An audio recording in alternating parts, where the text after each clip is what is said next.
Welcome back to another episode of Solid Concrete Stories.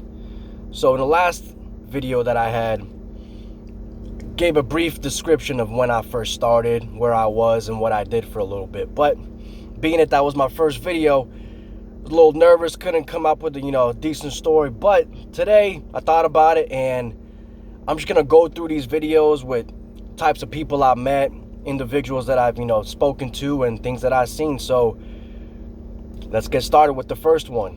So in the last video I talked about how my first job was at building a marina over down in Fort Lauderdale. And you get a lot of guys from, like I said in the last video, you get a lot of guys that work out of town, guys that'll just do one or two jobs and then kind of move on, right? So for a little bit, we had this guy, I'm gonna say his guy name is Greg. Country dude, real skinny dude, drove piles, operated equipment, stuff like that. And he was a little high strung, a little jittery, but never thought much of it.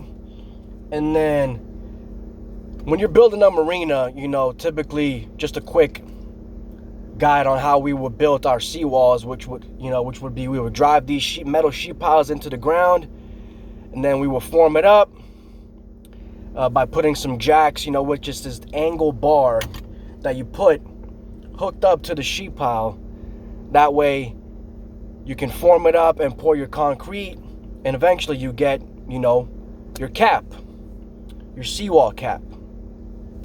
And in this particular day, we did everything. We drove pile, we did dive work, we welded, we torched, everything. We did everything for $13 an hour, I mind you. But regardless, you either have a job or you don't, right? So we did everything. And in this particular day, me and my brother Dylan, we're in the water. I'm in the water, and he's up top. You got to have someone up top, to keep an eye out on you.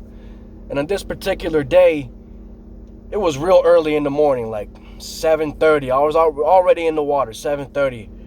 And this guy, Greg, showed up late, but he showed up late in a frantic panic. He ran up to the first person he saw, and the first person that he saw was me and Dylan.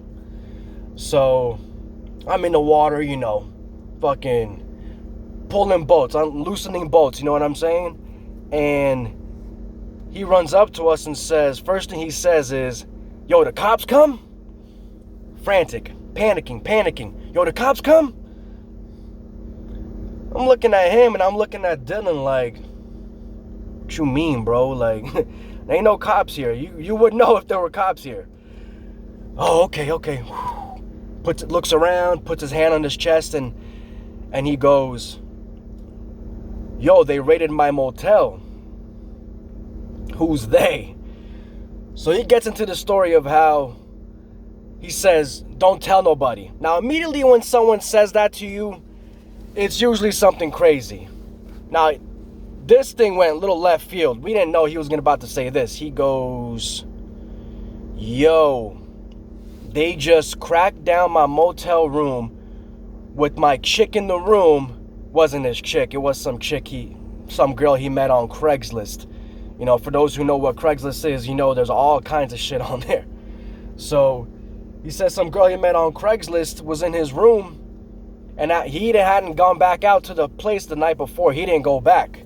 He just showed up early in the morning and saw that they were outside his room. She was in handcuffs on the floor, and you can see the whole shit. The whole room is open. He said he could see his laboratory. I'm like, what laboratory? So he goes real deep into the fact that he said he had a meth lab. He had a meth lab going in his motel room. I'm looking at him like, are you fucking crazy? Okay. So he's telling us this story, and we're like, wow. So he's got this whole meth lab going on while he's working construction, I would say as a front, or to just basically, keep up with buying his product. You got to buy a bunch of stuff in order to make this shit.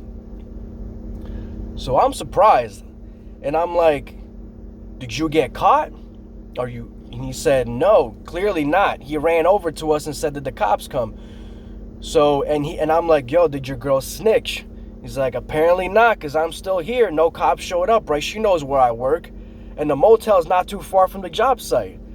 And I'm looking at him like, bro, you are bugging. I mean, but it doesn't surprise me because he was very high strung.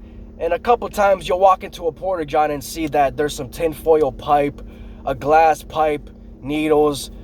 Sometimes you'll come across these job sites and you'll see that type of stuff. Unfortunately, a lot of these guys that construction hires are addicts who need unfortunately. But because they need work, they'll do it, and they'll do it for cheap. But luckily for this guy, he didn't get caught, didn't get in trouble, which was crazy to me, right? Because you would think that that chick or whatever didn't want to go to jail, wouldn't want to get it caught up, and sure enough, nothing. She stayed loyal to him, which was, again, surprising to me. And he still kept working. He worked the rest of the day, but then he disappeared for about a week or two, came back, and I asked him again, yo, you straight? You good? You ever get caught? And he said no, that the girl just basically took the rap for him. Not took the rap, but probably got charged with something, but because she wasn't, I guess, the head guy, she never really got caught. She never really got in trouble for it. And he got lucky. He got real lucky. And we had to look up the article, and sure enough, we saw that there was something of that effect within the area. And that shit's crazy. The fact that you can have a construction worker day by day, as soon as they leave work, boom, they hit the needle, they hit the pipe, they hit the lab.